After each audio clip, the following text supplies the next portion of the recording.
ঠিক পুজোর পরপর যখন পুজোর রেশ কাটিয়ে চেম্বারে আসলাম, 15ই অক্টোবর আমার কাছে একটি মেয়ে এসছে তার বাবা মার সাথে। বয়স তার 14 বছর। বাবা মা আমার কাছে এসে বললেন তার মেয়ের বেশ অনেকদিন ধরেই খুব মন খারাপ, পড়াশোনায় মনোযোগ দিচ্ছে না, একা থাকার চেষ্টা করছে, কেউ ওকে ডিস্টার্ব করলে প্রচন্ড ইরিটেট হচ্ছে।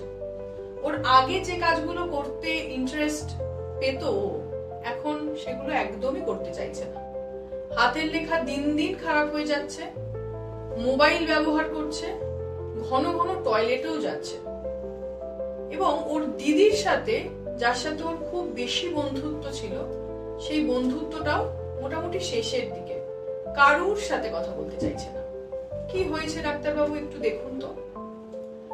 আমি ওকে ডাকি, ওর সাথে যখন আমি সেশন করি, ওর সাথে ইন্টারভিউ করতে করতে জানতে পারি কিছুদিন আগেই ওর সাথে ঘটে গেছে একটা খারাপ ঘটনা, যেটা লাস্ট 6 মান্থস ধরে ওর সাথে চলছিল।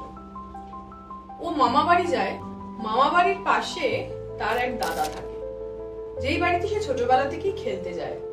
ছোটবেলা থেকেই সেই দাদা তাকে এমন কিছু বড়দের ছবি দেখায়, বড়দের ভিডিওস দেখায় এবং বড়দের সাথে করা কাজের গল্প বলে, যেটা সে ছোটবেলায় খুব এনজয় করত।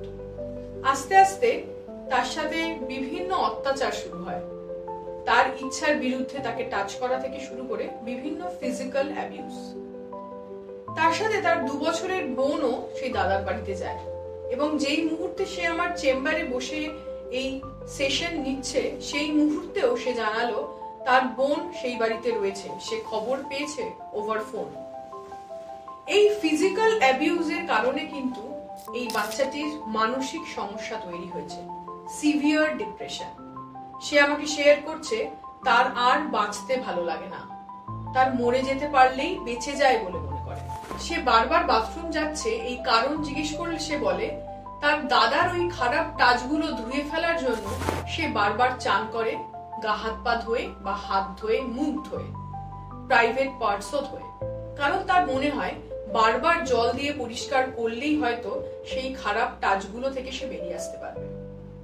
প্রথমে সে মা বাবাকে জানায়নি, বেশ কিছুদিন বাদে সবকিছুর সীমা যখন লঙ্ঘন হয় তখন তার বাড়ির লোককে সে জানায়, এবং বাড়ির লোক একদম দেরি না করে আমার কাছে নিয়ে আসে।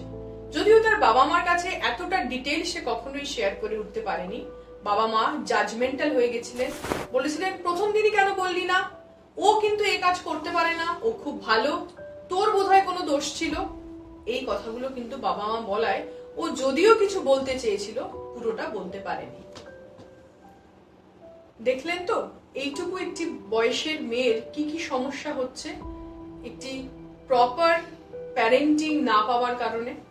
তার বাবা মা তাকে জাজমেন্টালি এমন ভাবেই প্যারেন্টিং দিয়েছেন, সে ভয় পেয়ে তার মনের কথাগুলো, মনের কষ্টগুলো শেয়ার করতে পারেনি। এবং ইতিমধ্যে তার এখন যা সমস্যা, সেই জায়গায় তাকে কিছু মেডিসিনস তো অবশ্যই নিতে হবে, সাথে সাইকোথেরাপি তারও চলবে, এবং তার বাবা মার প্যারেন্ট ম্যানেজমেন্ট ট্রেনিংও চলবে। আশা করছি থেরাপি দিয়ে আমরা তাকে একটা সঠিক জায়গায় পৌঁছে দিতে পারবো।